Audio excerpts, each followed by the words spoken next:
A close-up shot of the moon offers an astonishing glimpse into our celestial neighbor's surface, revealing a landscape both barren and beautiful.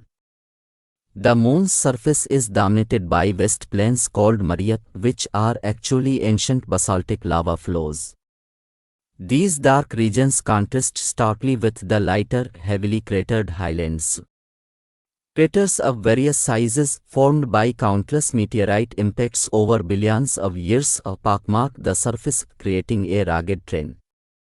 The most prominent among them, such as Tycho and Copernicus, feature central peaks and terraced walls, providing a dramatic testament to the moon's geologic history. In an image, the texture of the regolith, a layer of loose, fragmented material covering the solid rock, becomes apparent.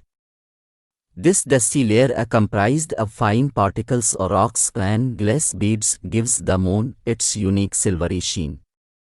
The lack of atmosphere ensures that even the smallest details remain undisturbed over millennia, preserved in an eternal airless. Such images not only inspire wonder but also hold scientific value.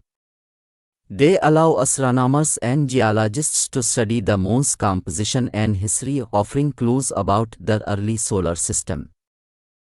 As we prepare for future lunar exploration, these close-up views help us select landing sites and understand the challenges of living and working on the moon.